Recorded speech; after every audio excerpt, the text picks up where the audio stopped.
नमस्कार मित्रांनो, 18 वर्षाच्या मुलीला चालत्या ट्रेन मधनं ढकलल्याची बातमी तुम्ही टीव्हीवर ऐकलीच असेल किंवा बघितली असेल. तर ही मुलगी कोण होती, तिला का धक्का देण्यात आला आणि कोणी धक्का दिला, ही संपूर्ण कहाणी आपण आजच्या व्हिडिओमध्ये जाणून घेणार आहोत. पण त्याआधी तुम्ही जर आपलं चॅनल सबस्क्राईब केलं नसेल तर सबस्क्राईबचं बटन जरूर दाबा, म्हणजे यापुढे सुद्धा अशाच अंगावर काटा आणणाऱ्या गोष्टी आम्ही तुमच्यापर्यंत आपल्या चॅनलच्या माध्यमातून पोहोचू शकू.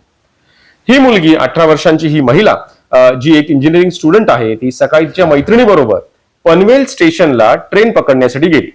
या दोघी मैत्रिणी कॉलेजला जाण्यासाठी पनवेल टू CSMT या ट्रेनमध्ये चढल्या. ट्रेन सुरू होणार इतक्यात एक 50 वर्षांचा माणूस ज्याचं नाव आहे शेख अख्तर नवाज, हा देखील त्या ट्रेनमध्ये चढला, पण लेडीज कंपार्टमेंटमध्ये. त्यानंतर काय झालं असेल? ती व्यक्ती जेव्हा त्या ट्रेनमध्ये चढली तेव्हा अर्थातच ट्रेनमध्ये असलेल्या स्त्रियांनी वाद घालायला सुरुवात केली की अरे हे तर लेडीज कंपार्टमेंट आहे, तुम्ही इथे का चढलात, तुम्ही उतरा, पुढील स्टेशन जेव्हा येईल तेव्हा तुम्ही ताबडतोब उतरा.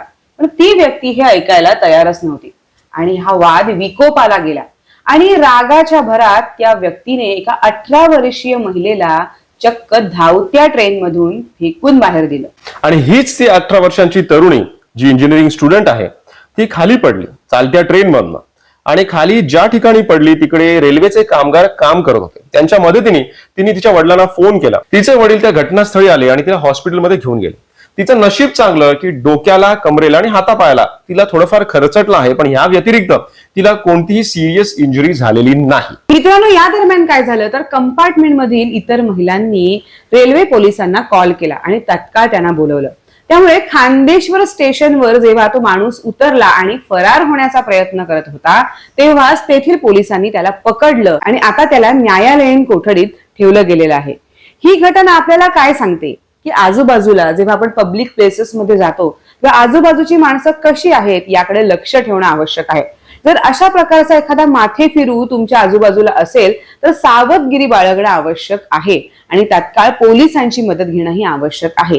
मित्रांनो, त्या मुलीचं नशीब चांगलं म्हणून ती वाचली, पण हा विचार करा यात एखादीचा जीव गेला असता तर त्या व्यक्तीला एका माथे फिरूमुळे आपल्या जीवाची किंमत द्यावी लागली असती आणि हे योग्य आहे का? तर नाही. त्यामुळे सतर्क राहणे हेच आवश्यक आहे, हे ही घटना दर्शवते. म्हणून कोणत्याही पब्लिक प्लेसमध्ये जर तुम्ही असला तर सावध राहा, सतर्क राहा.